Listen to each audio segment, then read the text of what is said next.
The ACI acknowledges the traditional custodians of the land we are gathered on. I am in Perth, Western Australia, and I am on Whadjuk Noongar country. We pay our respects to their elders, past, present, and emerging. We recognise their enduring spiritual connection to the land, its waters, and all its natural resources. We honour their ancient knowledge of caring for country and acknowledge our shared responsibility to protect and nurture this environment for the future. In the name of the Father, and of the Son, and of the Holy Spirit. Amen. Amen. Heavenly Father, you are the source of every good thing that comes unto us. We thank you for the gift of Joseph Cardinal Cardijn to the world. He was a champion of workers who are co-labourers with you in recreating a new world where love, equality, and justice will reign in the Spirit. He encouraged them and us to live the gospel intensely. We thank you too, Lord, for the example of Blessed Marcel Callow and fellow YCW lay leaders, as well as chaplains and seminarians who lost their lives in concentration camps or were executed for their apostolic activities during the Second World War. Ever attentive to Father Joseph Cardijn's words and his encouragement, they were humble men and women of the gospel who lived their lives faithful to you. May we be inspired to live and act like them, accompanied by Jesus, Mary, and all the saints. In Jesus' name, we make our prayer. Amen. Thanks very much, Gemma and Pat. And now it's my pleasure to introduce the fifth of our Cardijn Lectures, the fifth in our series, which we began in 2020. And it's my particular honour today to introduce our Archbishop from Perth, Archbishop Tim Costelloe, who is the first of our Cardijn lecturers to have actually belonged to the YCW. Patricia Jones last year was from the Young Christian Students, but Archbishop Tim is the first of our lecturers to have actually been a local member of the YCW in Melbourne, in his hometown, my hometown also, at East Bentley. And I'm sure he'll have a few words to say about that. But I know that he's very keen to speak to us today. I'll just introduce you a bit of his background. As you know, he is a Salesian, and I think he originally studied at Salesian College in Melbourne, which I'm sure is where he got perhaps his first introduction to the YCW movement. He also worked as a teacher before he entered the seminary to become a priest of the Salesian order, and after that time he became religious education coordinator, and eventually, after his further studies in theology, a lecturer, Catholic Theological College in Melbourne. He also worked as a parish priest in Perth, and I think also in Melbourne. And his first introduction to synods was in 1998, where he participated. Oh, I forgot to mention that that was even before he became a bishop, I believe. He was in the Synod for Oceania in Rome. As theological advisor to Archbishop Hickey. In 2007, he became an auxiliary bishop in Melbourne in the northern region, and actually took part in our foundation meeting for the Cardijn community. So he's had a long connection with our little network here. As Archbishop of Perth, he's got many roles now, not just in Western Australia, but also for the whole synodal process with the Synod on Synodality. He's now been appointed to the Synodal Council. So he's got a great deal of experience in the direction that the church is going. So for all those reasons, we're very pleased to have you today with us, Archbishop Tim, and we look forward to hearing from you. Thank you. Thank you very much, Stefan. Can everyone hear me all right? Yep, good. That's good to know. Well, good afternoon or good evening, or I think in Stefan's case, good morning to all of you. And a big thank you really to everyone for giving me the opportunity to be with you, especially in this Jubilee year of hope, which, as you all know as well as I do, is also the centenary year for the Young Christian Workers movement. It really is a privilege for me to be with you, and I was really pleased when I was invited to take part in this. As Stefan said, I have a bit of a connection with the Cardijn movement. As a young teenager growing up in St Peter's Parish in East Bentley, I was a member of the YCS originally, and then graduated, I guess you'd say, to the YCW, and eventually became the president of the local YCW in East Bentley, and then moved on to other things, obviously. But it was really quite a formative experience for me. And in a sense, this afternoon or this evening is a bit of a return for me to the early influences of my understanding of the Christian faith, which has grown and developed, of course, over the years, but which very much was grounded in the Cardijn method, the see, judge and act method, which I want to say a little bit more about as we go along this afternoon or this evening. When Stefan contacted me about the possibility of being a part of this, of offering you some thoughts in this 5th annual Cardijn Lecture, 2 suggestions really were offered to me of things that I might talk about. And one was the idea of action in faith, and the other was what it's like to live in a synodal church. So I opted for the first one, but as I've thought about it and prepared a few things to share with you tonight, I've really tried to weave the 2 things together.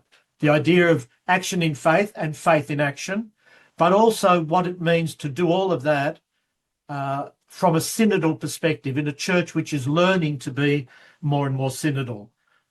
So I think that's where I'd like to go this evening, and I hope some of it will make sense to you.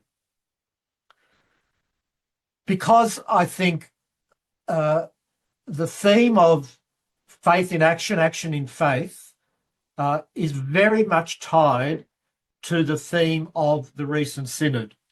Many of you would be very well aware of the work of the synod and the 3 key words This meeting is being recorded. Around which the whole synodal process operated. And those 3 words, of course, are communion and participation and mission. So I wanted to situate what I want to share with you this evening within the context of the recent synod, communion, participation and mission, but also within the context of our own experience of synodality, which preceded the Synod on Synodality. I'm speaking, of course, about the Plenary Council, which I was also quite heavily involved in. I think we have a lot of experience, many of you, perhaps most of you, connected with the Church in Australia. We have a lot of experience and had already had a lot of experience of synodality before Pope Francis really put it front and centre in the life of the Church. I think this is very important, because while many people, and I imagine many of you who are part of this event this evening, have been energised by the prospect of the Church becoming more synodal, I think we'd also all be aware that there are some in the Church who are a bit wary of synodality, and a smaller group, I think, who are rather opposed to the idea of synodality. Some people see it even as a threat to the Church's nature, to the Church's identity. I think that's a mistaken and unfounded fear, but I think it is there and is something that we need to be conscious of. I don't even go so far as to say, and many of you would be aware of this, that there are some people who have expressed the hope that with the death of Pope Francis, the whole synodal thing might die along with him, to put it bluntly, and that Pope Leo might take us in a different direction. The reality, of course, is exactly the opposite. In the past 6 months since he was elected to the papacy, Pope Leo has made it very clear, I think, that he intends for the Church to continue along this synodal path. He might give it a slightly different flavour or emphasise some things more than others in comparison to the way Pope Francis went about things, but he's been very specific now on many occasions in insisting that this is the way forward for the Church. As Stefan mentioned to you, I'm a member of the Synod Council. This is a group of bishops who were elected at the end of the Synod to work with the Secretariat for the Synod in Rome, partly to prepare for the next Synod, whenever that's going to be, but also to help oversee the implementation of the synod around the church around the world. Pope Leo decided he wanted to meet the Synod Council. There's about 12 or 15 of us on this council. He wanted to meet us very quickly after his election. So we were all called to Rome towards the end of June to have a meeting with him. And during that meeting, I've just got a short quote that I wanted to read for you, which he shared, this idea that he shared with us very early on, just a few weeks after his installation. This is what he said. "The legacy Pope Francis has left us, in my view, is above all this, that synodality is a style, an attitude that helps us to be church by promoting authentic experiences of participation and communion." I think those are some very important words there, and he amplified them a little later when he gave that interview, which is now becoming a bit famous to the journalist from the United States. This is what he said in that interview, building on what he'd said to us in the Synod Council. "Synodality is an attitude, an openness, a willingness to understand. Speaking of the church now, this means that each and every member of the church has a voice and a role to play through prayer, reflection, through a process. There are many ways that this could happen, but always through dialogue and respect for one another. To bring people together, to understand the relationships, the interaction, the creating of opportunities for encounter, all of this is an important dimension of how we live our life as the church." So I want to just reflect for a few moments on what I think is the significance of what Pope Leo has said in these few months since he was elected. He talks about a style, an attitude, an openness, a willingness to understand, a recognition that each and every member of the church has a voice and a role to play.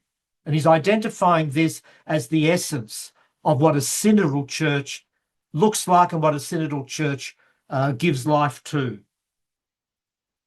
These, of course, are principles, they're ideals, and they have to be brought alive in the local context of the church. Yes, we've had the synod in Rome, the two assemblies in October last year and October the year before. But if the synod only stays in Rome, and is only about a whole group of people meeting together in Rome, it's not going to make any difference in the life of the church. It has to be translated and brought alive in the local church, which means at the local level of dioceses, of parishes, of other church institutions, of organisations like those people connected to the Cardijn methodology. Synodality has to begin to inform everything about the way we live our lives together as a church.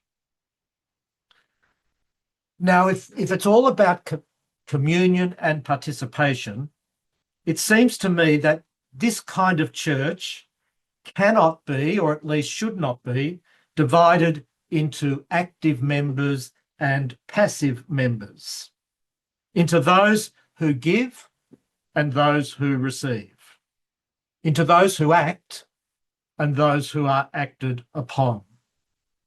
Rather, in a synodal church, every member of the church is meant to be both an actor in the lives of others and equally someone who is willing to be acted upon by others.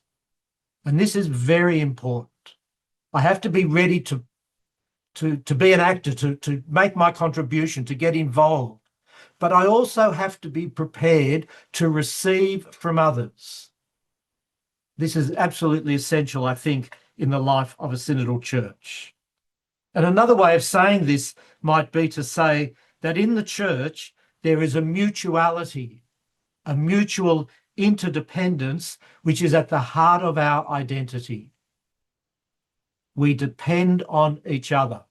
We need each other. That's true for all of us in our life together as members of the church. One important, I think, by no means the only, but nevertheless important way to be an actor in the church is to be involved in something like the YCS, the YCW, other expressions of the Cardijn spirituality, as I would like to call it, and all sorts of other organisations and bodies and agencies and all sorts of things in the life of the church. One of the ways to be involved in the life of the church is to belong to something like this. Not everyone can be, of course, and I think this is also very important. There are a whole raft of good reasons why not everybody can involve themselves in one or other of these different activities or organisations in the church. We have to be very careful to ensure that those who are not, and that's probably the majority of people in the church, that those people are not regarded or made to feel as if they are mere spectators in the life of the church. During the course of the preparations for the synod and during the synod assemblies themselves, I was one of the people who tried to make this point. Not everyone can join an organisation and be involved at that level. If you're a young married family and you've got 3 or 4 kids and you're living in one of the outer suburbs and you've got a massive mortgage and both parents are working, the only spare time you have is probably taken up with the husband and wife trying to keep their relationship alive and making sure they're there for their kids. To then, on top of that, be expected to involve themselves in something else, maybe just asking the impossible. But that doesn't make them any less members of the church, valued members of the church and valued contributors to the life of the church. I think this is really important.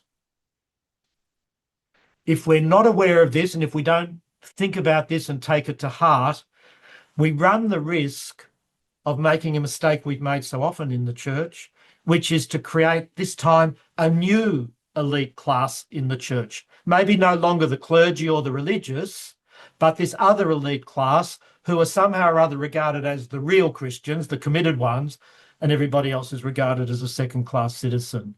We've had too much of that in the church in the past, and we don't want to fall into the trap of repeating that same thing in a new way. So yes, we want to focus on participation, communion, mission, but there's a vast variety of ways in which this can happen. And I think that's very important, particularly for people like most of us who in one way or another are engaged in some particular more specific role in the life of the church.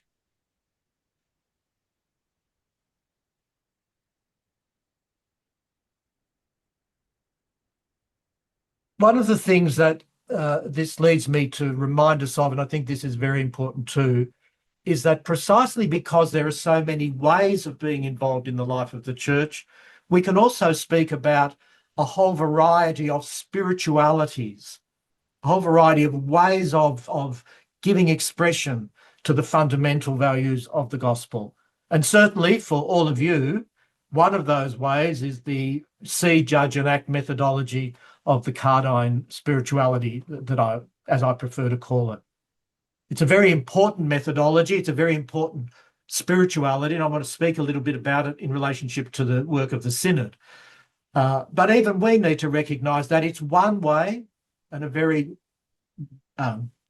powerful and effective way and a very widespread and well-accepted way, but it's not the only way.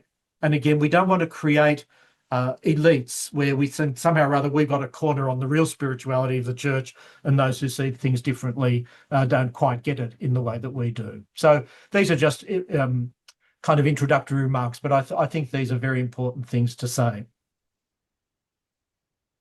I'd also want to say in the light of all of that, that I can detect, and I think anybody who looks closely can detect, a profound harmony between what Pope Francis was doing during his time as the Bishop of Rome and now what Pope Leo seems to be beginning to do in his time as the Bishop of Rome.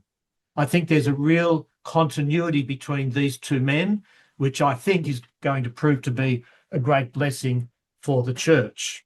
But one of the continuities here is what I would call the spirituality of synodality. I want to say a few words about this because I think we are at a stage in the synodal journey where it would be easy to fall into another way of understanding synodality and forgetting about the spirituality that has to lie at the heart of it.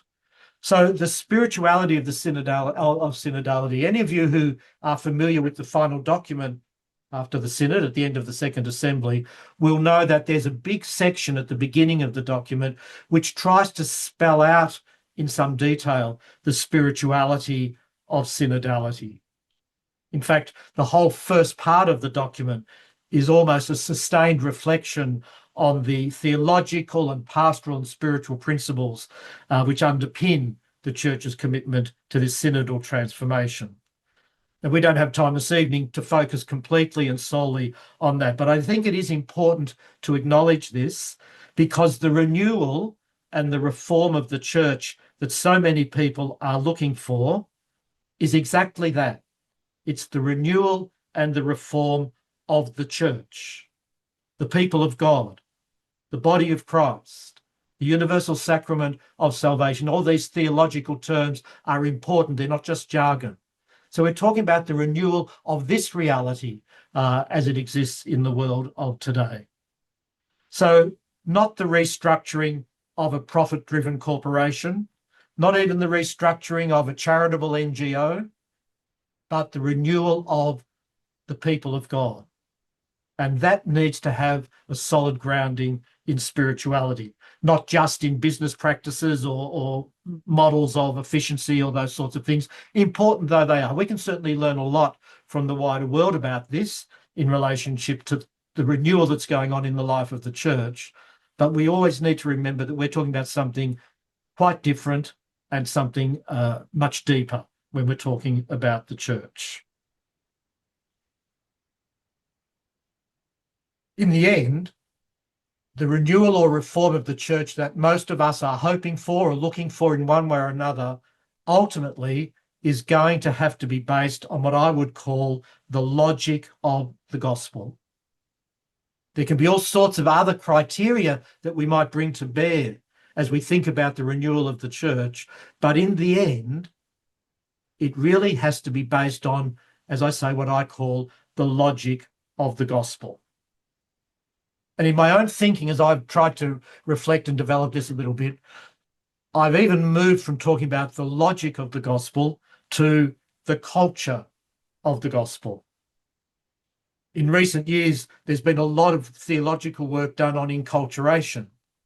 And we talk about how we bring the values of the gospel to bear in any particular culture, or we find ways of expressing the gospel within the local culture. But we haven't often taken the further step of asking about whether or not there is, in fact, a gospel culture. I believe that there is. And I think that as we look to the renewal of the Church, we have to make sure that we're looking at the renewal of the culture of the Church so it is an expression of the culture of the Gospels, which is to say, really, in the end, an expression of the culture which is embodied in Jesus Christ. This takes me back to something that some of you may remember during the experience, the very searing experience of the Royal Commission here in Australia. Right at the end of the Royal Commission, the 5 archbishops of the big dioceses of Melbourne, Sydney, Brisbane, Adelaide and Perth were called to give evidence. It was one of the last sittings, actually, of the Royal Commission. And the Royal Commission, precisely because it was a Royal Commission into institutional responses to child sexual abuse, tended to focus very, very strongly on institutional questions. And that was important that that happened. And we also need to be continuing to ask those questions about the institutional nature of the Church and institutions that operate within the Church. But Archbishop Coleridge, just retired now, of course, but was the Archbishop of Brisbane at that time, and was at that time also, I think, the president of the Bishops' Conference, made a comment during the Royal Commission which struck me very strongly and which I've thought a lot about. Many of you will remember it. In giving his evidence to the Royal Commission, he said it's important to remember that culture eats structures for breakfast. And what he was trying to get at was the idea that if all you do is focus on the culture, on the structures rather, and sort of tinker around the edges or even make major changes to the structures, without addressing the question of the underlying culture, nothing really is going to change. And we all know that things need to change. Certainly, this is the case as we reflect on the horrors of the sexual abuse crisis that we are still living through and still trying to respond to with a gospel-centred approach. So things do need to change. But we mustn't fall into the trap, and I would identify this as a real danger in the whole synodal journey if we're not careful, that we mustn't fall into the trap of thinking that we just have to focus on the structures, sort those out, and everything will be okay. There's something deeper than structures that we need to attend to if we're going to really experience any real change and lasting change in the life of the church. That means really, I think, that there's an invitation for all of us to think about the organisations to which we belong. Whether in a case like mine, for example, it might be as the bishop in a diocese or a member of a religious congregation. I'm a Salesian.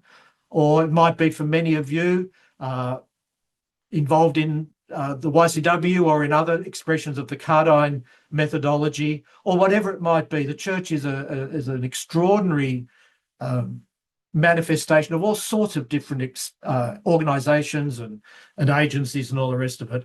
But I think the question that all of us need to ask ourselves is, how is the organisation or the organisations of which I'm a part, how is that an expression of a synodal understanding of the church? Because it's not just the church at the level of the Vatican or the church at the level of the diocese or anything like that. It's the church at every level that has to be transformed into a synodal church, a synodal church which has this attitude, this style of openness, of inclusivity, of a deep and profound listening in order to hear the voice of the Holy Spirit. Having said all that, I think it is important, though, not to lose the importance of structures. But Pope Francis had something quite important to say about this. You'll all be familiar with this quote, but I think it's really worth me reminding us of it again in the context of what we're talking about this evening. It's from Evangelii Gaudium. If you want to go and chase it up later on, it's in paragraph 27. But I think you'll all be familiar with this anyway. Let me just read it for you.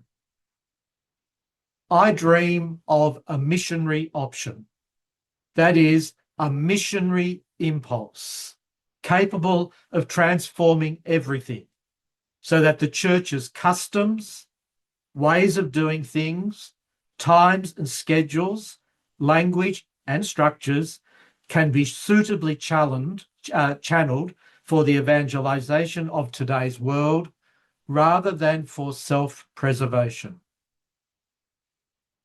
Suitably channeled for the evangelization of today's world rather than for self-preservation.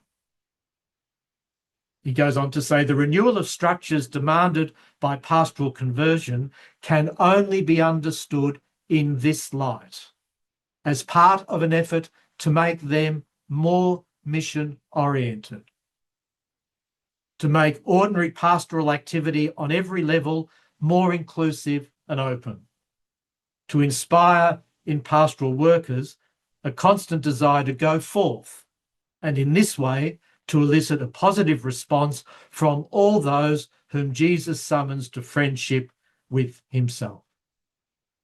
So yes, we need to look at structures. Yes, there needs to be a conversion of structures, but always with a view to the mission of the church, which is to communicate the good news of the salvation brought to us in Jesus Christ.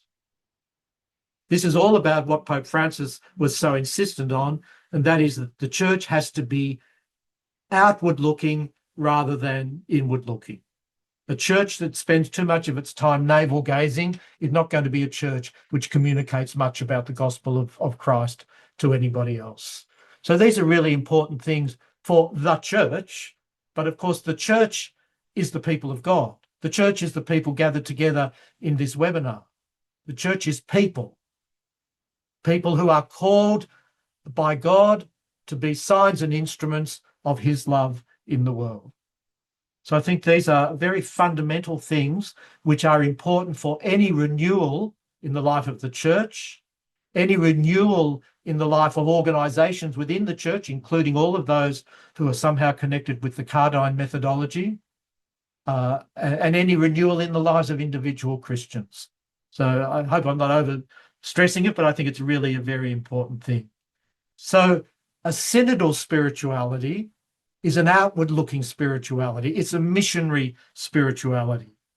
It's a spirituality that's grounded in the recognition that by virtue of their baptism, every Christian, both as an individual and as a member of the community of the disciples of Christ, is commissioned to go and bear fruit. Everyone. No one's exempt from that.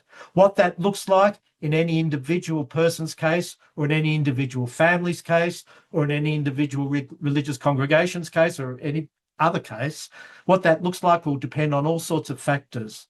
But the fundamental impulse to be a missionary, outward-looking, outward-reaching church is absolutely essential.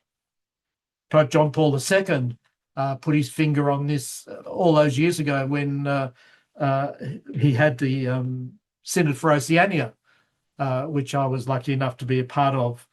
And in the final document that he wrote afterwards, a very simple statement, but it captures this very well. He said about the church in Oceania, certainly, we must avoid the danger of ecclesial introspection. And I would say that's true of every diocese, it's true of every religious congregation, it's true of every YCW organisation, it's true of every reality in the life of the church. We've got to avoid the danger of ecclesial introspection, worrying only about ourselves rather than looking out to what we can do and be for others. So there are some practical questions which arise from this, and I think each one of you could think about the particular communities of which you're a part in terms of the life of the church, and ask yourself this question. How is this group of which I'm a part, how is it structured in such a way as to help it avoid the danger of ecclesial introspection and enables the possibility of an outward-looking, outward-reaching understanding of the faith? I think the Cardijn method is particularly useful here, and I want to say a little bit more about this shortly. But this idea of seeing and then judging and then acting is a really important three-step process, if you like, which can help us to avoid ecclesial introspection, as long as the acting is about acting for the sake of others rather than acting just for the sake of ourselves.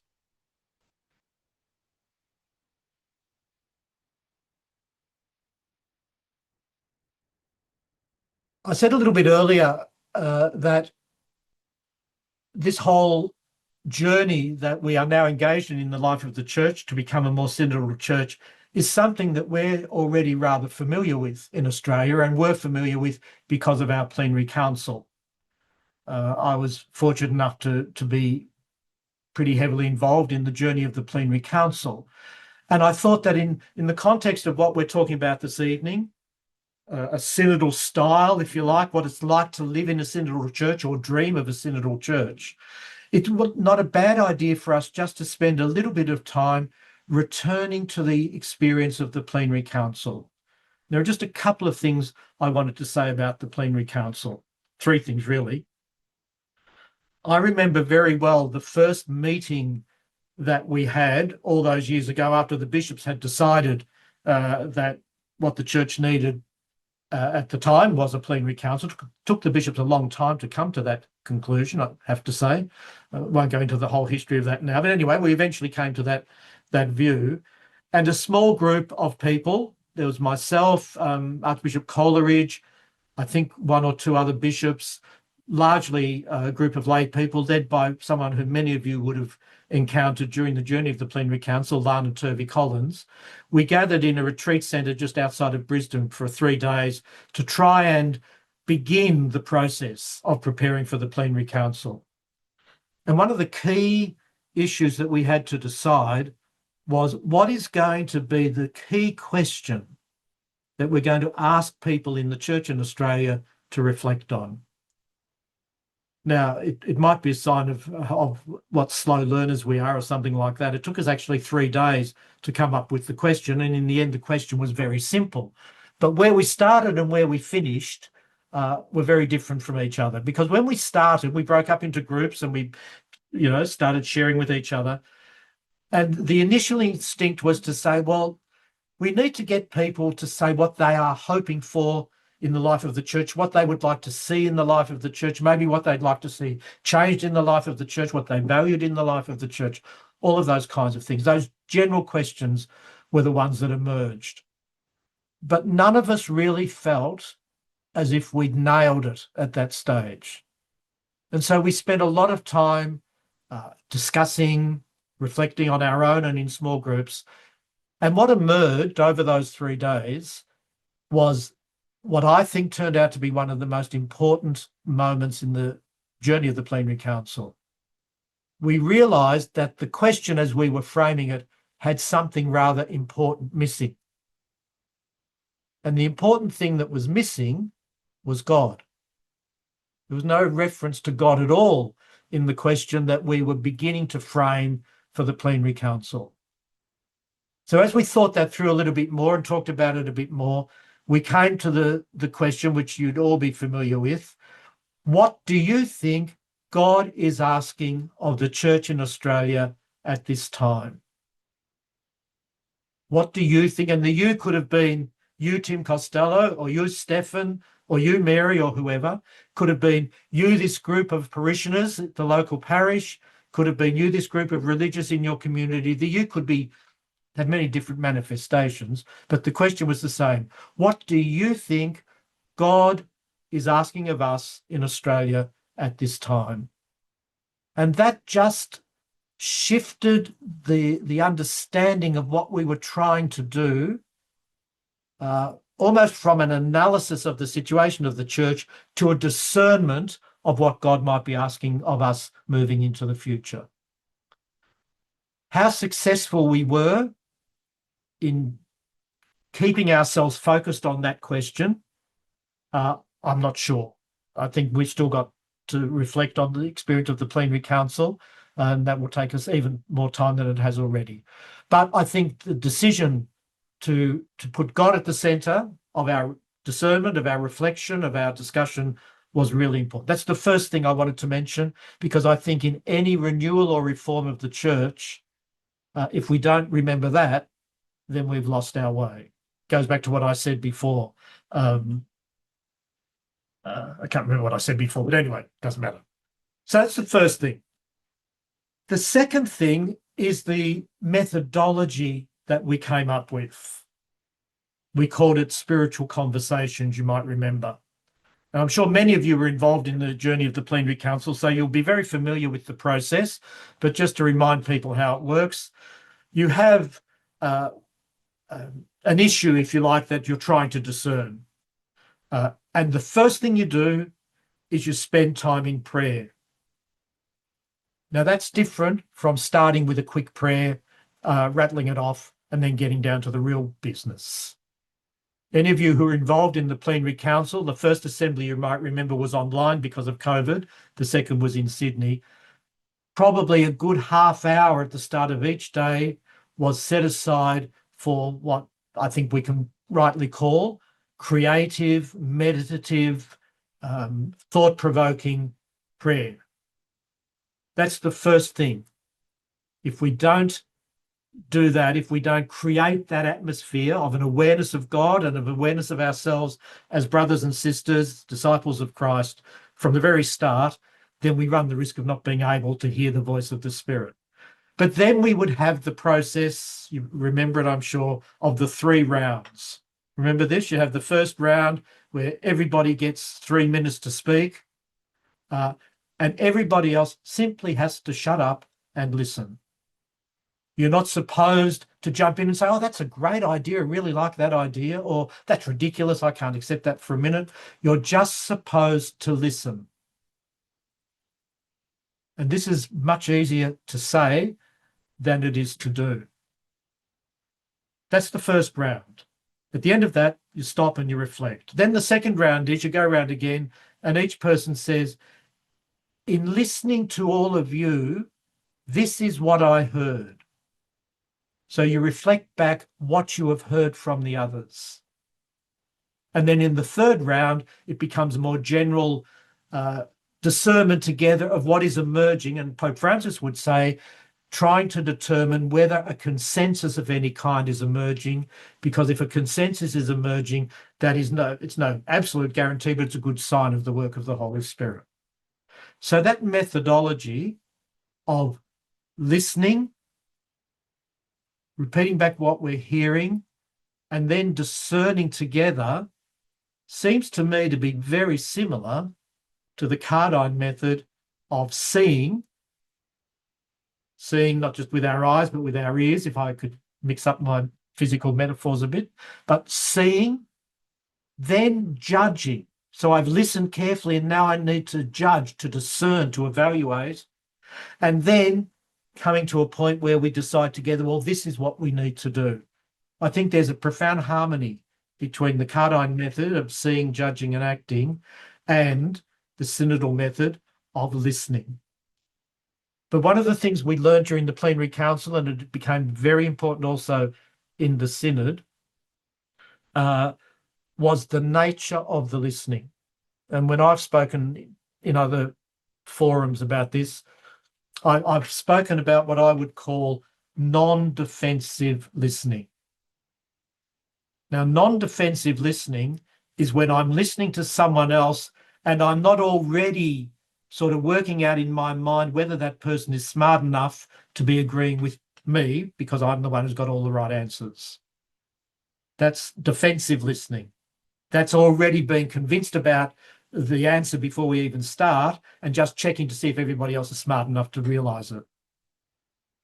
How easy is it to slip into that kind of model? When I'm hearing something maybe that I don't like or hearing something that's challenging me, my instinctive reaction is to begin to judge that, not in the Cardijn way, but in a kind of critical way. The ability to just listen, to set aside my own pre-convictions, my own opinions even, my own closely held passionate views, and just listen is very difficult. It's probably the hardest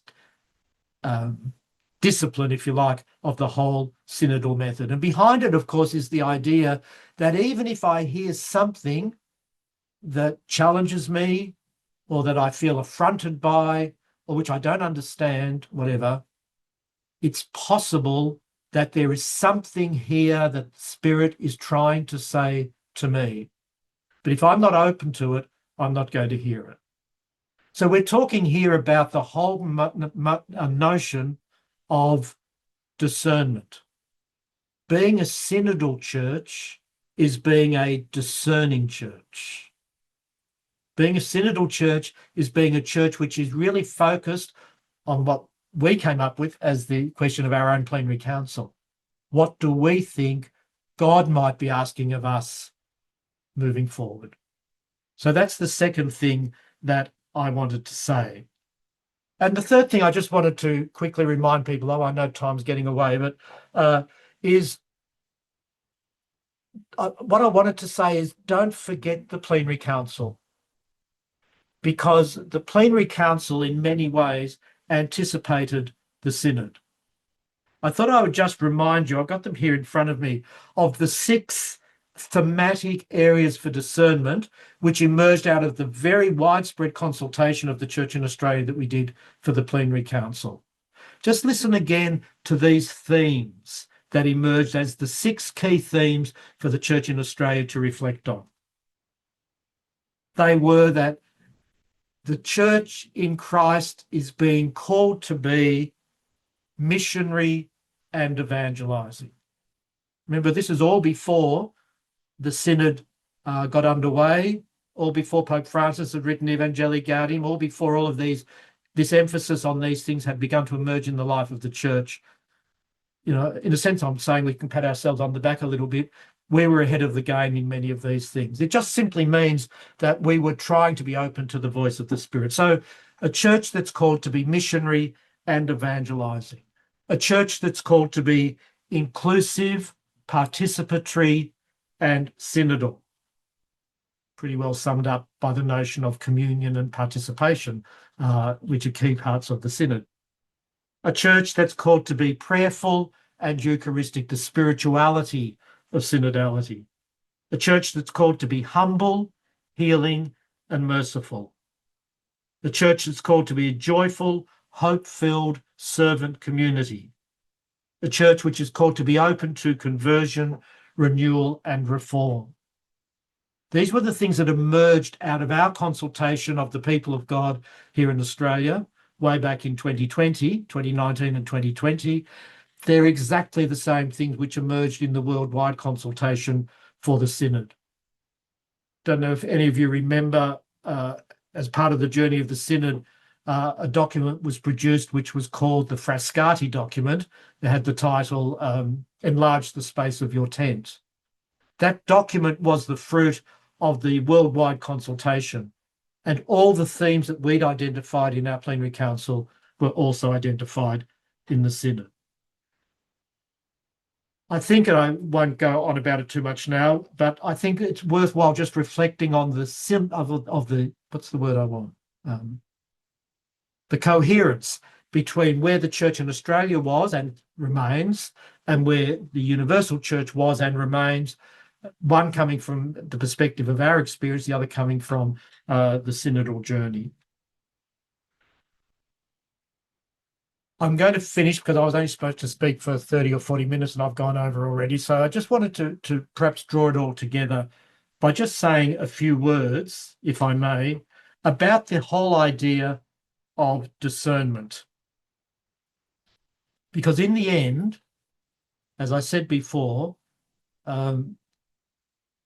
we have to base all of our hopes and our plans for renewal and reform in the life of the church in the Gospels, in the culture of the Gospels. Now, the culture of the Gospels, as I said before, is really embodied in the person of Jesus. We have to take very seriously the claim of Jesus in John's Gospel that he is the way and the truth and the life. I think it's really interesting to reflect on the last few popes that we've had. I think if we look back to Pope Benedict and to John Paul II to a certain extent as well, we might say that we had two popes there who were very focused on Jesus as the truth. And we need to have that in the life of the church. Jesus did speak about himself as the truth to which we're called to commit ourselves. Pope Francis comes along, and I think he's the one who reminded us that we also have to focus on Jesus as the way. Pope Benedict and John Paul II before him, in many ways, helped us to focus on what it is that we believe. Pope Francis helped us to focus on how we live out in the day-to-day reality of people's lives and experience what we believe. And I don't think it's a pious hope. My expectation really is that Pope Leo will now help us to deepen the synthesis between those two things, because often they're seen to be in opposition to each other, and of course they're not really. So this is a question of a return to the Gospels, and I think the Cardijn method in the seeing dimension of it, and to some extent in the judging of it, is a gospel-centred spirituality and a gospel-centred model of discernment. But to see Jesus as the way is to say, well, we're meant to reproduce in our very different context, in our very different period in history, but we're meant to reproduce the mind and heart of Jesus in the way we live together as the church and the way we reach out beyond the confines of the church to the wider community. If we had more time, I'd like to sort of give you a few examples of this. But if I could just maybe give you one simple example as a little insight into something that I've been helpful for me anyway. If Jesus is the way, then we can pick up any gospel story and just see the way in which he relates to people, reacts to people, deals with people, and try and get into the mind and heart of Jesus. We're not going to run around in the same outfits that Jesus wore. We're not going to use the same language Jesus used. We're not going to use the same examples from the rural life that he understood when we're trying to communicate the truths of the gospel today. So it's not that we're supposed to be following. It's the mind and the heart of Jesus that we're supposed to be following. Remember in the letter to the Philippians, St. Paul says, I think it's in chapter 2, he starts off by saying, you must have in you the same mind that was in Christ Jesus. And we could all nod our heads and say, oh, that's very beautiful. Of course, that's what we have to do as Christians. But what does that mean in practice? Just one quick example, and then I'll shut up and there'll be some time for questions. You think of the story of Jesus and his encounter with Zacchaeus, the tax collector. I won't go through the whole story. You know it very well, of course, but Zacchaeus was a tax collector. In other words, he was not very popular in the town because he was collecting the money from his fellow townspeople and handing it over to the hated Romans. So he was working for the occupying forces. He apparently wasn't quite as honest and upright as he should have been. So he was a very, I would think, isolated and ostracized person within his own community. Anyway, like everybody else, he hears that Jesus is coming to town. He's only a little guy. So he decides that in order to catch a glimpse of Jesus, he better climb up in the tree. So he climbs up in the tree and Jesus comes along. Now, how Jesus knows about all of these things, who knows? But Jesus comes along and he spots Zacchaeus up in the tree and he calls him down and he doesn't say to Zacchaeus, you realise, don't you, that you've been cheating all of these people? You realise that you've got to change your way of behaving. You realise that this just isn't acceptable. You've got to get your act together, pull up your socks, start living a decent life. He doesn't say any of those things to Zacchaeus. What does he say to him? Zacchaeus, come down because I'm going to your place for dinner tonight. The first thing Jesus does, this is the mind and heart of Jesus. This is what we might call the pastoral methodology of Jesus. The first thing he does is encounter a person and greet him with respect and dignity and hospitality.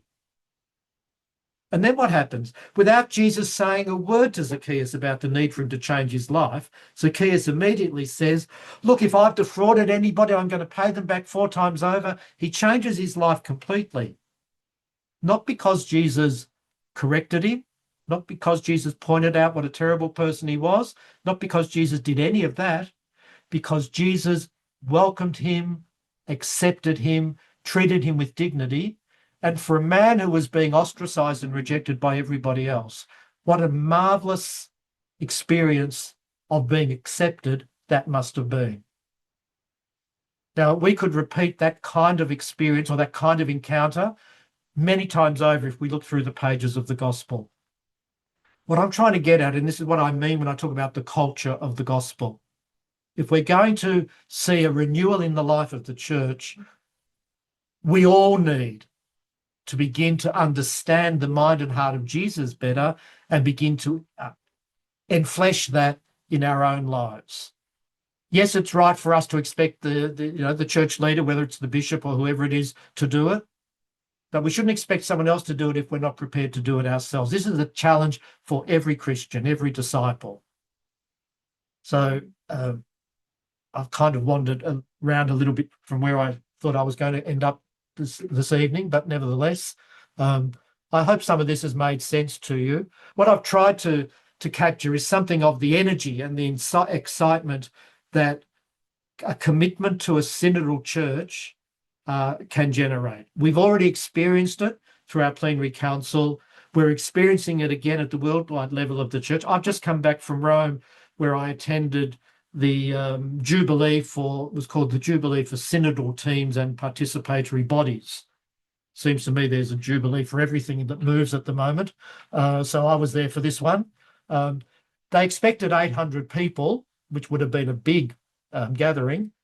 In the end, much to the horror of the organisers, it was over 2,300 people who came to this. There's an energy and an enthusiasm being generated in the church right across the world because of this synodal approach. And if we're wanting to talk about faith in action, faith in our lives, I think the synodal church offers us so much if we're prepared to commit ourselves to it. But it is challenging. It does require great humility. It does require us to set our own agendas aside for a while and be open to others. And maybe if I finish with this story, which in some ways is kind of amusing, but in another way is not all that amusing, and I won't tell you who or what because that wouldn't be fair, but I can remember during one of the sessions of the Synod, I think it was in the First Assembly, we're in different groups through this process, much as we were at the plenary council. And there was some topic that was going to be the topic for the sermon, and I can't remember even what it was. So we're all sitting in the group, getting ready to enter into the spiritual conversations and go through the methodology. And one member of the group said, just before we start, I just want to let you know that I feel very passionate about this and I'm not going to be changing my mind. And I thought to myself, I'm not sure that this person has quite yet got the synodal style, the synodal attitude. We have to be prepared to have our minds changed. We have to be prepared to have our view altered, to have our understanding deepened. If we're not prepared for that, if all we're prepared is to say, if I don't get what I want out of this, then the whole thing's been a failure, then we'll never get anywhere. So synodality requires humility, it requires generosity, it requires great patience, and it requires great trust in each other and in the Holy Spirit. But we've had 2,000 years of being able to rely on the Holy Spirit, so I guess that's not going to change anytime soon. So I'm sorry I've gone on a little bit too long, but there it is. There might be some comments or some questions, or anyway, I'll hand back to Stefan, I think, and we'll see where we go from here. Yes, thanks very much, Archbishop Tim. That was fantastic. Well, so many insights, not just into synodality, but also into the Cardijn methodology and spirituality. As you mentioned, so many points I'm sure Cardijn would identify with: the need to be a missionary church, the need to involve everybody, to avoid elitism, mutuality, the word you used, even the way you explained how spiritual conversation fits into or resonates with the whole Gigacz approach. Actually, I've got on my desk here a little document. It's the first document ever published on the Gigacz in 1925. It was written by a Jesuit, Joseph Arendt, and he actually in that relates the Gigacz to the whole discernment process, which, as we all know, is very much a part of the Jesuit spirituality. So really, I think you've really taken us back to our roots as well. So much appreciated for that wonderful presentation. But I think now is the chance for others to say a few words or ask a question or two. I'm not sure if you can see your screen there, the chat. There's a few comments and maybe one or two questions there. I see GM Jeffrey Mulhern. What suggestions would you make, Archbishop Tim, to encourage bishops and clergy to promote synodality in their communities? Okay, so this is a really important question and a big question. Synodality is something that I think you can only really understand by doing it. So I think we, in a local diocese, in a local parish, or in any other community, we need to identify a few key people who sort of instinctively get it, if I can put it that way, and then encourage them to begin to invite people into the process. Really, I think synodality, as I say, you only really get it by doing it. I can remember when we turned up for the first assembly in October of, 25, so October of 23, everything was set up much like the way we had our plenary council. So there were these round tables in the great big synod hall in Rome. If anybody's been there, you know, this gigantic Paul VI audience hall. They'd taken half the chairs out and created these spaces. And this was the first time that a synod of bishops had ever been conducted in this way. Previously, it had always been in the tiered lecture theatre, you know, and you'd go in there, and in the front row would be all the curial cardinals, and then the next row would be all the other cardinals, and then there'd be the archbishops, and then there'd be the bishops, and then there'd be the monsignors, etc., the whole hierarchical thing, you know. That's what the bishops were used to. They turned up for the first assembly of this synod and found themselves being expected to sit at a round table with about 10 other people, a mixture of, it was a synod of bishops, so the majority of people there were bishops, but Pope Francis had made the decision that he would open it more widely. So at every table, as well as bishops, there were some priests, there were some religious sisters, there would have been some lay women and some laymen, and you could see that some of the bishops were absolutely nonplussed by this, and some of them, I'd have to be honest, were probably a bit horrified by it.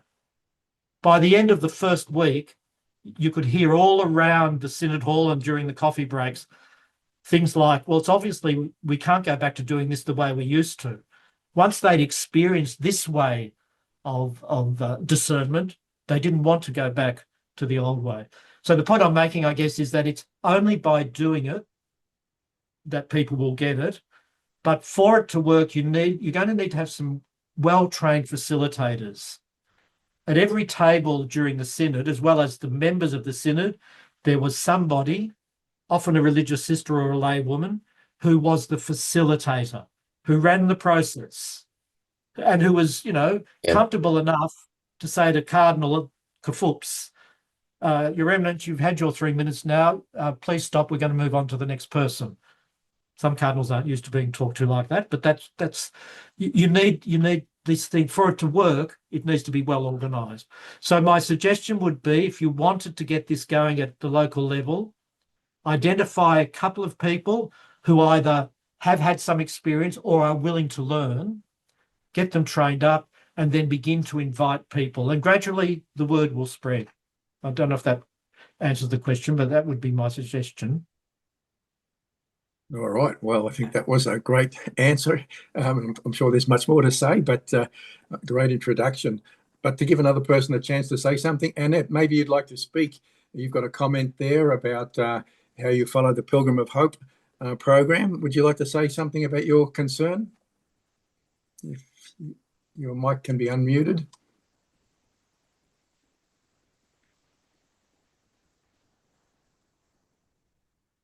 Are you still there? Oh, yes, we can hear you now. Yep. Okay. I think I've said it, so I kind of find that I'm looking for answers as to how long this is going to happen, when it's going to happen, where it's going to happen, and if it's going to happen. I actually absolutely love the idea of the change. I wholly support it, and kind of just keep going, but there's no real action.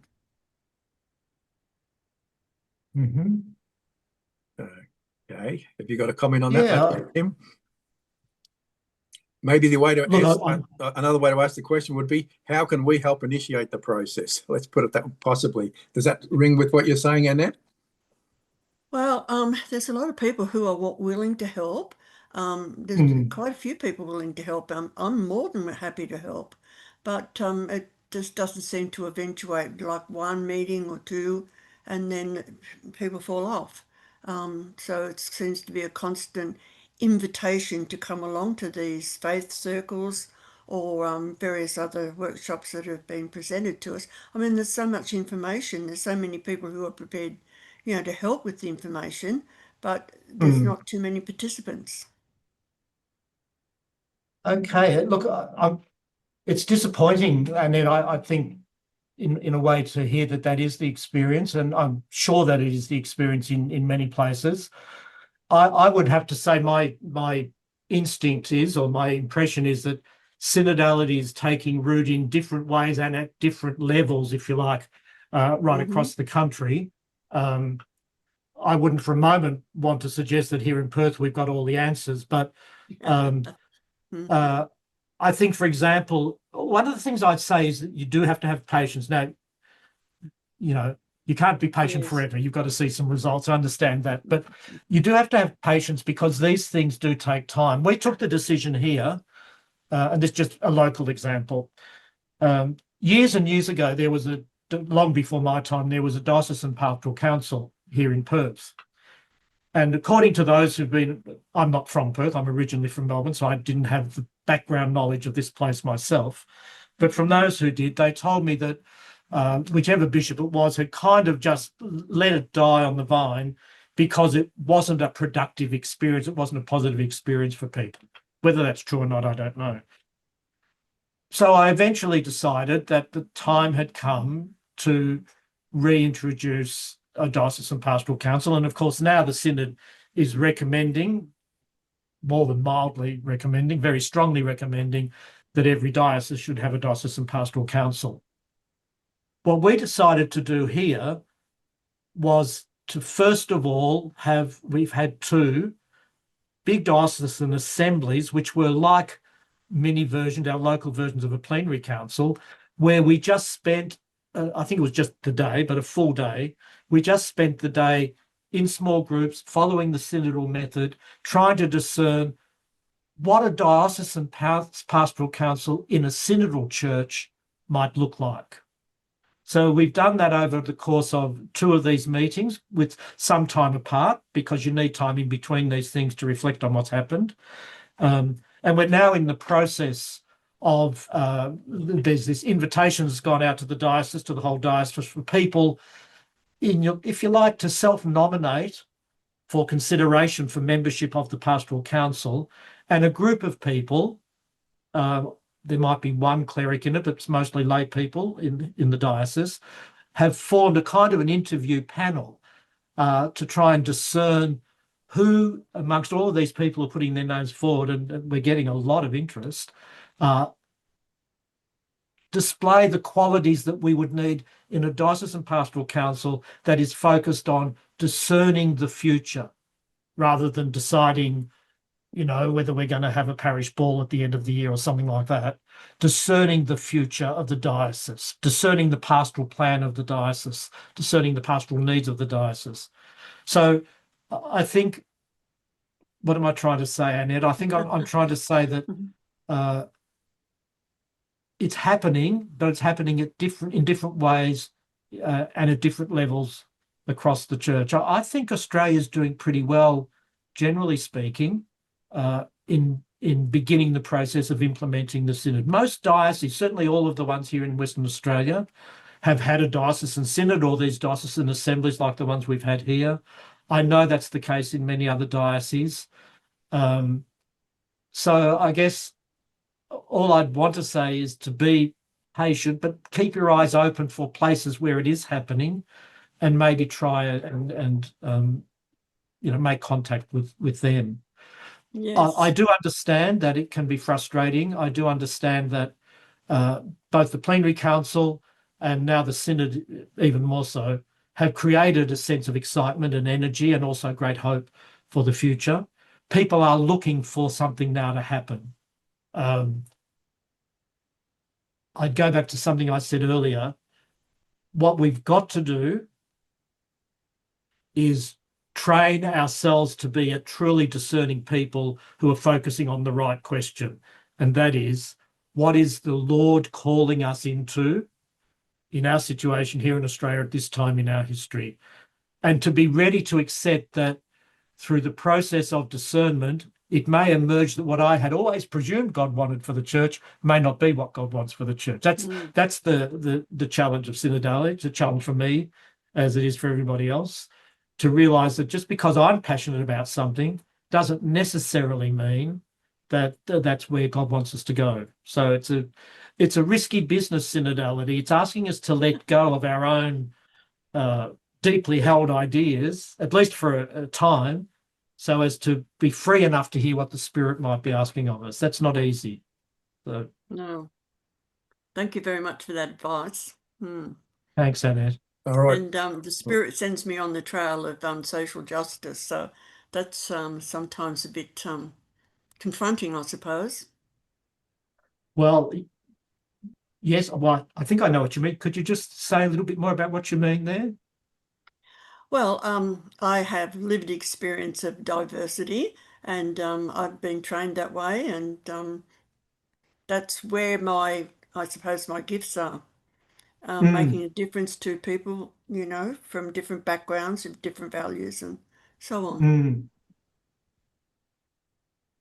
Yes. Well, as I was trying to say, I think it's not the same thing exactly, but as I was trying to say in that little brief example about Zacchaeus, and Jesus, this plays out in the life of Yes, Jesus so exactly. often. Yes. He meets people where they are, Mm. and meets them with hospitality and welcome, and then may well invite them to journey with him. That's the reality of the two disciples on the road to Emmaus too, isn't it? He meets them where they are in their disappointment and their fear and everything about what's happened in Jerusalem. He lets them speak, listens to them, and then tries to lead them forward. So I think if the Spirit's leading you to meet people where they are in order to allow them to see the face of Christ in you, that's what the Spirit's asking. Yes. All right, I believe so. Oh, sorry to interrupt. Yeah, look, we've got four more people that I can see would like to ask. Greg Lopez has got a question. Greg, do you want to come? And then there's Philip Robson Garth and Peter Johnstone and Tony Robertson. I'm not sure if we'll have much time for more after that, but I'm sure those. Greg, do you want to go ahead right now so we don't lose time?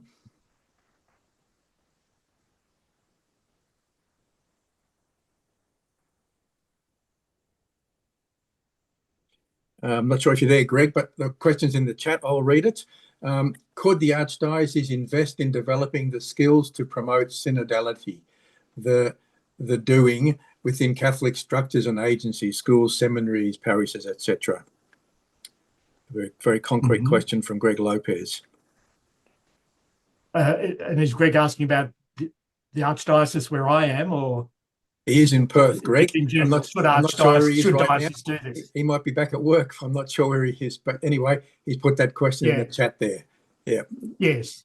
Look, I think one of the things that emerged very strongly through the whole synodal process, and it's there in the final documents over and over and over again, is the need for formation in synodality. So the answer, at least always depends on the resources that are available in any particular place. But I think Pope Francis and now Pope Leo are being very insistent that this is not a kind of an optional extra for those who have a kind of a passing interest in synodality. This is the future of the church. And so if the church at the local level, whether it's at the local level of a diocese or a parish or a school or a Catholic university, whatever it is, if they're going to invest in anything, then they should be investing, amongst many other worthwhile projects, in the formation of a synodal mindset in the leadership of the church. And the leadership of the church these days, of course, is much wider than merely the bishop or the priest. The leadership of the church is all you people who are involved in various ways in the life of the church. So I think the call is there to invest in this, yes.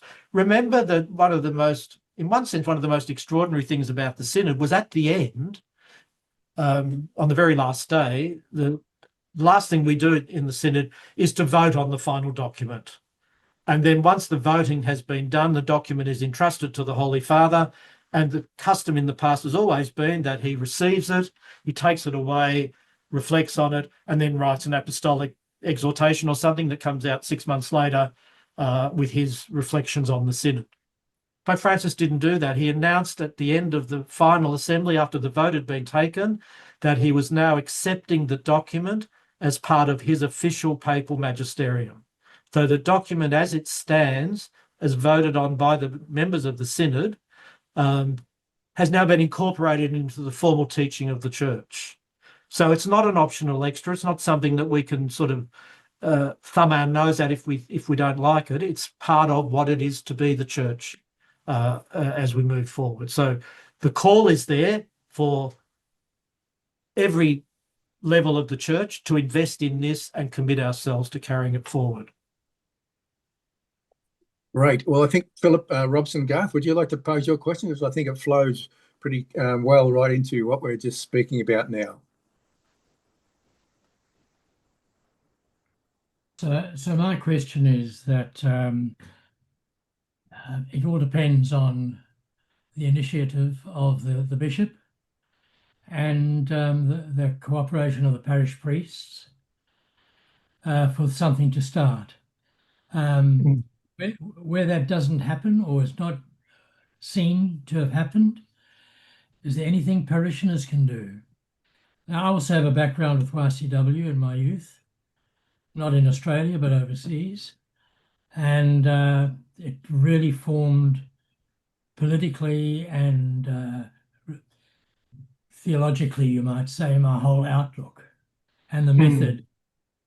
So I feel very much at one with the idea of the synod and of having that in a parish and asking the questions and asking who's not here, who else should be involved to look out.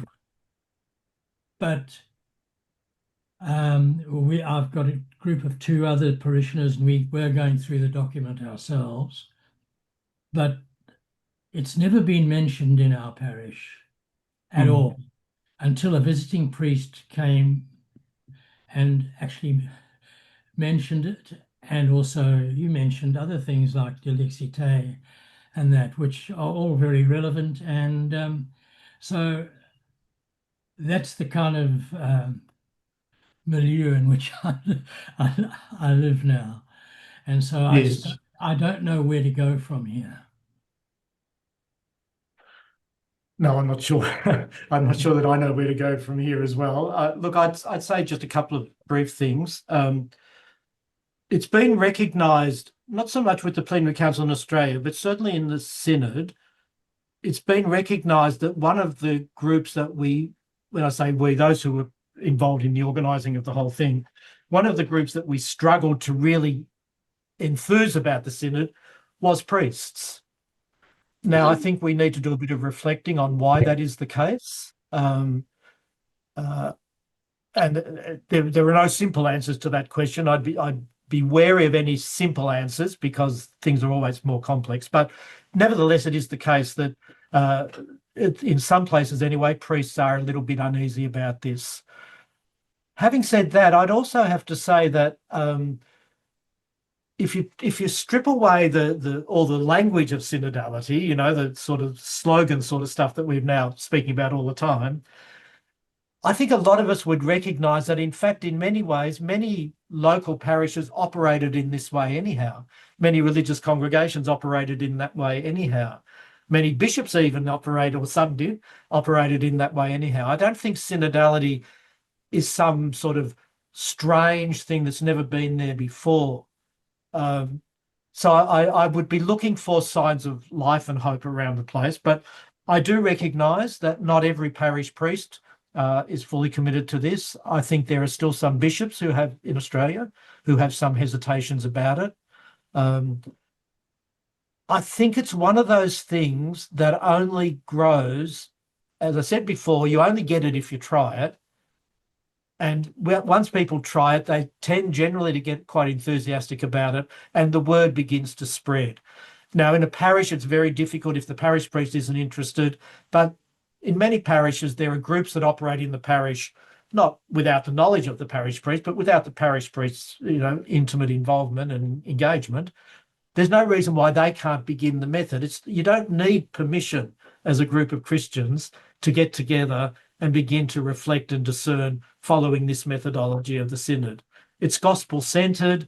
It's based on a belief in the presence of the Spirit at work in everybody. It always needs to be done within the context of the communion of the church. So synodality is not, if synodality is something that is creating division and disunity in the church, then there's something we need to look at because something's going wrong there. But I think it will grow through people's experience of it. I know that sounds like a pretty wishy-washy answer in one sense. I can't, as a bishop, I've learned the hard way that I can't force priests to do things just because I want them to do them. All you can do is encourage, all you can do is lead by example, all you can do is be supportive and positive. Really, Philip, I'm not sure that I've got much more to offer. Sadly, I know it's frustrating. I can assure you, I know it's frustrating. So, but I wouldn't give up hope. I really wouldn't. My sense is that this is already so embedded in the life of the church now that it won't go away. And so gradually we can begin to hope that through the work of the Spirit, it will begin to spread. Could I just make a little comment on that? Because we're 80 or so of us here today. You're dropping off the numbers a little bit now, but maybe there's a way for people that are here to link up again. I'm not sure where you are from, Philip, but I'm sure there'd be many people around that would be interested to link up with you. So if there is anybody who'd like to get in touch with others, well, let me know and I can put you in touch. And I see David Maloney down the bottom's got a few things that he's suggesting about things that the Cardijn community are doing. Any other suggestions? But look, I know we are. We've been going for a while. Tony and maybe Peter, and then I'm not sure, we might have to sort of wind up at that point. Tony, over to you. Look, I'll make it quick. And I'm really impressed. I hope people have seen what Tahalia has written as a young person, because I've said this before in these forums. I look around and I see my generation, basically, those of us who lived through the 60s and Vatican Council and are passionate about not just the church, but our community identity. And Tim, one of my questions is, next week, there's the Australian Catholic Youth Congress happening in Melbourne. Now, I've looked at all their stuff. The word synod doesn't appear. I call it Catholic Hillsong. And those young, and that's fair enough, they'll have a great event.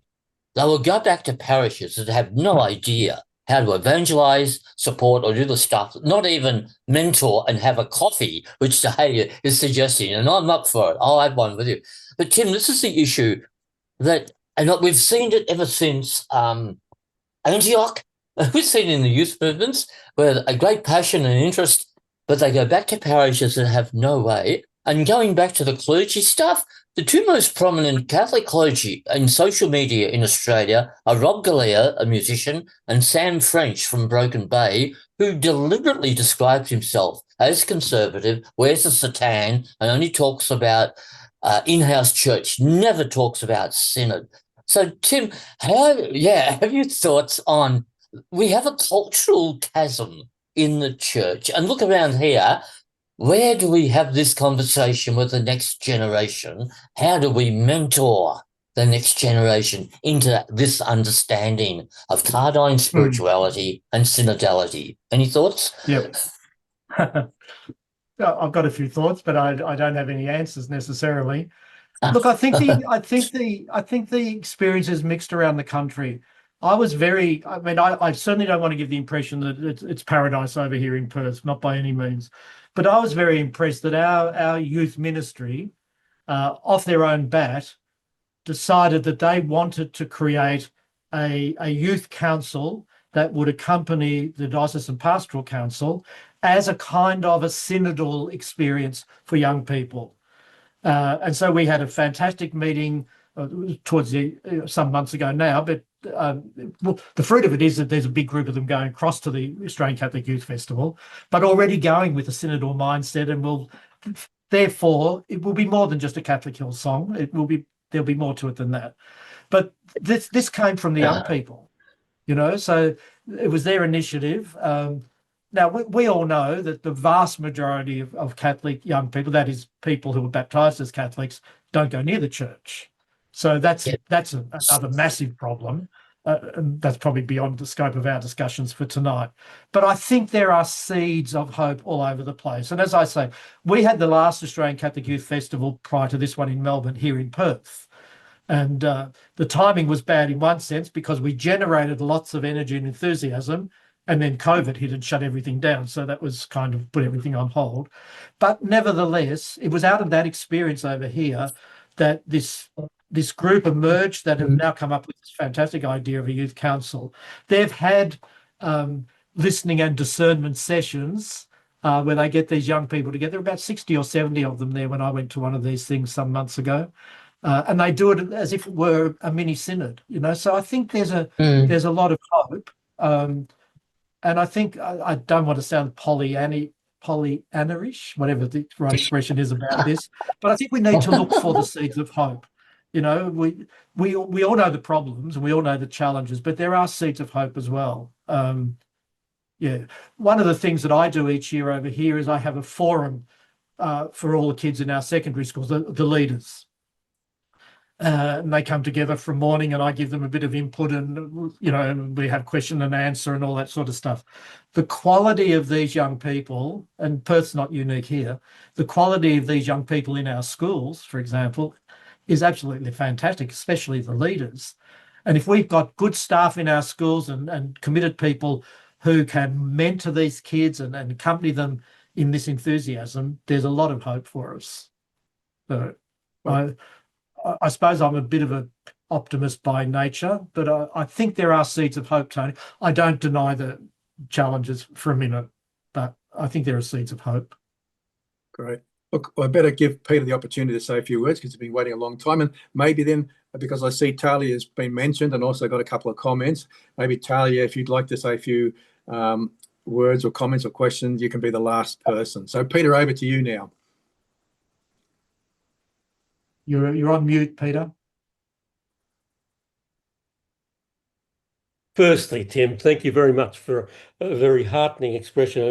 It's great to know that you, as president of the Bishops' Conference, is very synodal. And I've always known you to be a synodal person. But to take your point, this is nothing new. Synodality is a Christian approach to leadership, a Christ-like approach to leadership. And in that regard, I must say, to be a realist about it, from where I sit in the church, and I deal with a lot of people, in my archdiocese, without needing to name it, there's very little in the way of synodality. We don't have a diocesan pastoral council. It's something I've raised with the Archbishop on many occasions since he was appointed to the archdiocese. My parish priest has never mentioned synodality, although I've raised it with him on many occasions. And let me say, he's a very good man, but he works for an archbishop who doesn't seem to be at all synodal. And I think the reality is that we're talking here about continuing clericalism in the church, whereby a lot of bishops really are used to being autocrats. The question is, how do we change that?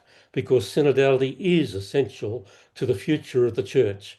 I mean, the church cannot continue to be autocratic.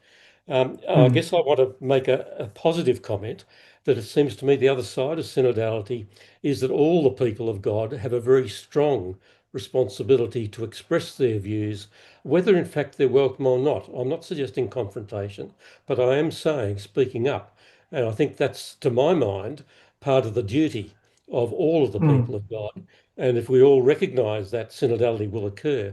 But it is still a real concern that many bishops, and I'm saying my Archbishop, seems to understand very little, or to want to understand very little about the nature of synodality.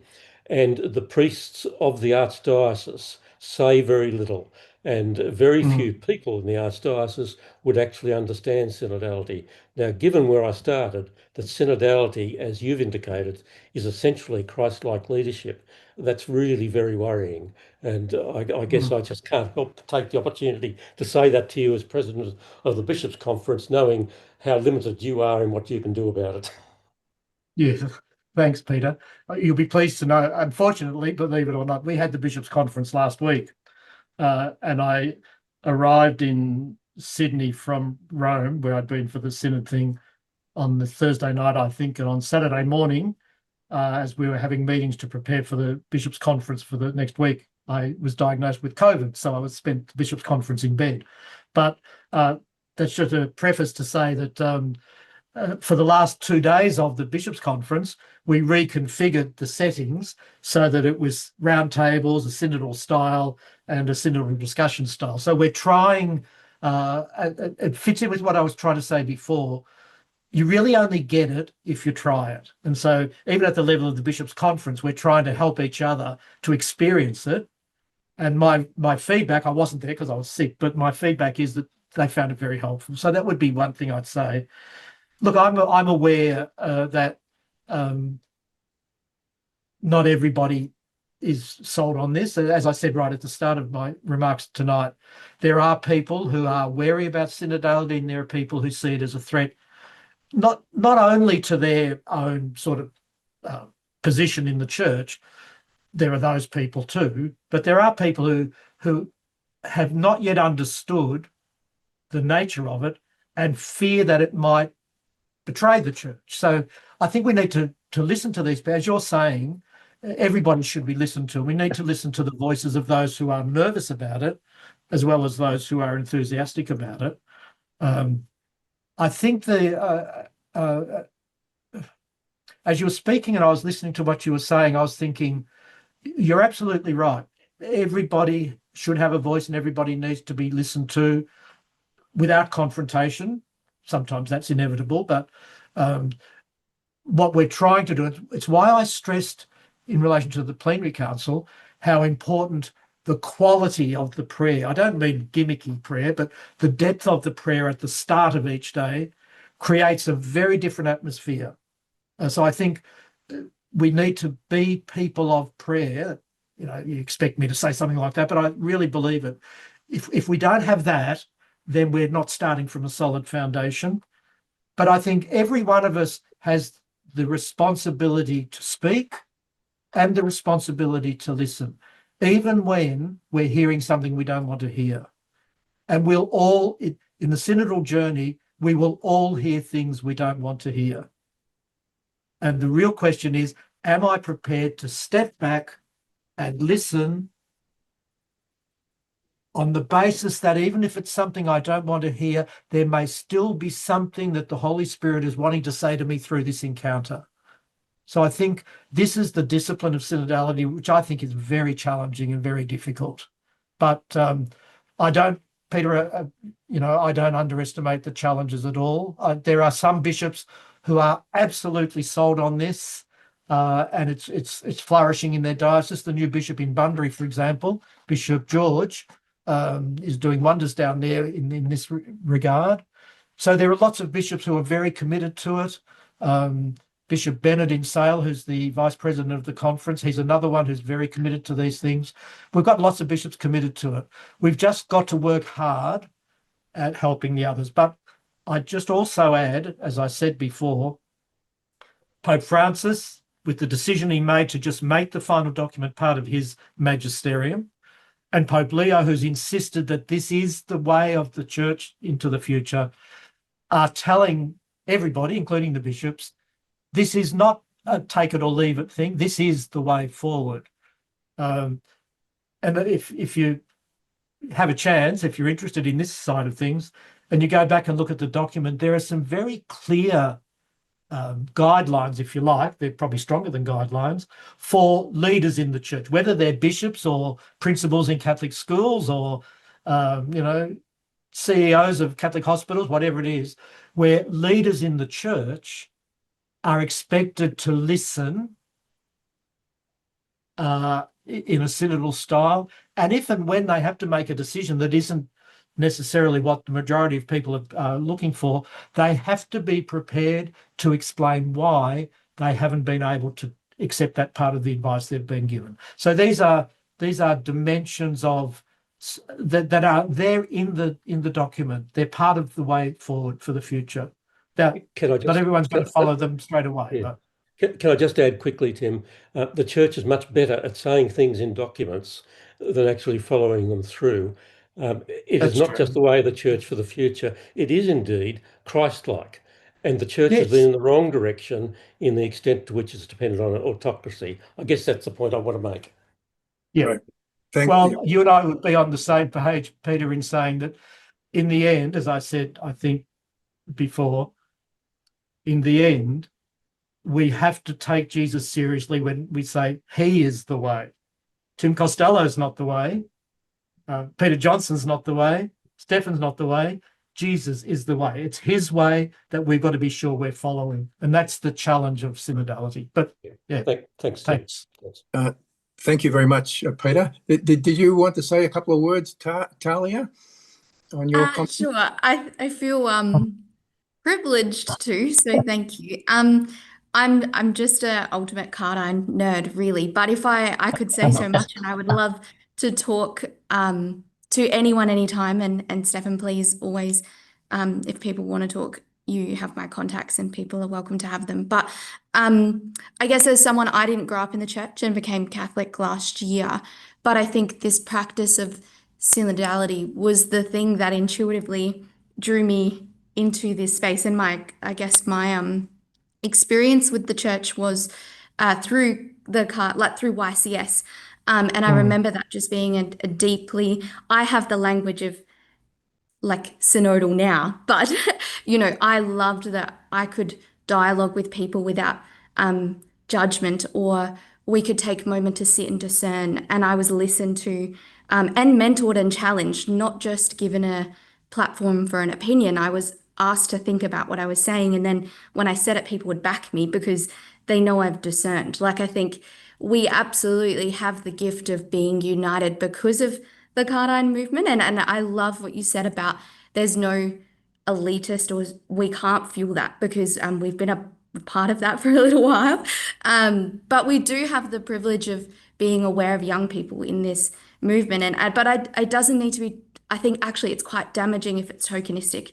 I think it needs to be the coffee. It was the coffee I had with Bishop Charles when he was my parish priest in Adelaide, who listened to me. It was the someone sitting with me and reading a document. And I know that's not every young person's style of ways of doing things, but the authentic experiences were the things where I was like, that person treated me with kindness. And I also have a method to channel my energy, which I think really, really helped. And now, like, I get to work for Catholic Education, and I'm a delegate for our synod. And I'm not saying that because it's about me. I'm saying it because I've been formed in the movement of Cardijn. My formation is now just so ingrained in me that I have a trust that the Spirit will, hopefully just bring that out in all the spaces that I'm being called to be. So I just don't think underestimate that, because sometimes if you feel like you can't see action or can't take action, your action, inspired by the way of Jesus, could actually be that moment with not just young people, but I think sometimes we get wrapped in data and numbers and young people, but just, that culture, go sit with them and teach them just through how you are behaving, not just all those things. Anyway, I could talk forever, but it's thank you for the opportunity. Thank you, Talia. Thanks, Talia. That was great. Could I just, I know we have to finish, Stefan, but could I just your say final word to you. Yep.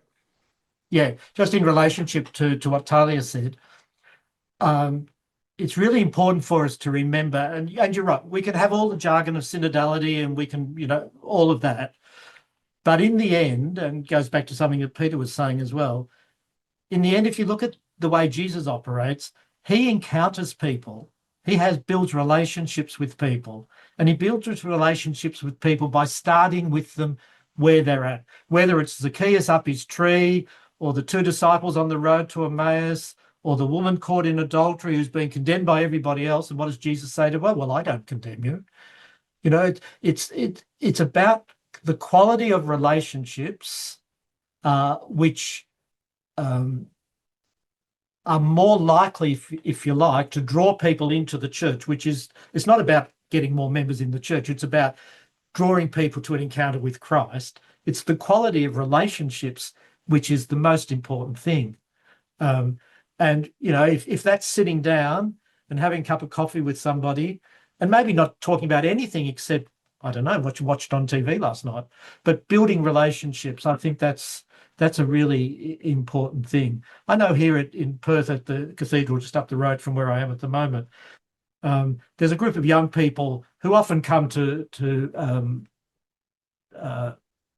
morning mass.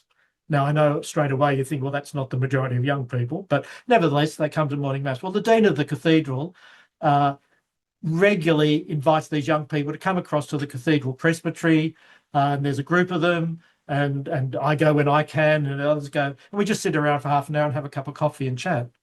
It's building relationships that's really the key, and I think it's as simple, if you like, and as low key and as immediate as that.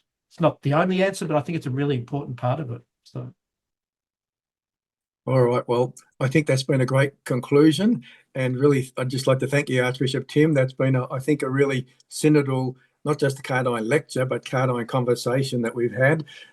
So really, I just appreciate it so much, and I appreciate everybody who's been here today.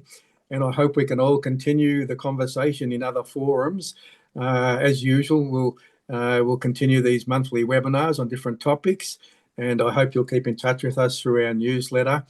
And thanks to all of you for being here. We'll finish there. Thank you. All the best. Thanks, Stefan. Thanks for organising it all. Well done. Yeah, Jesus, thanks very much for bringing us together in the spirit of Cardijn and in the spirit of synodality. Let's send your spirit upon us so that we can continue on this conversation path and also this action path of building a church committed to the world, committed to the poorest of the world. Amen.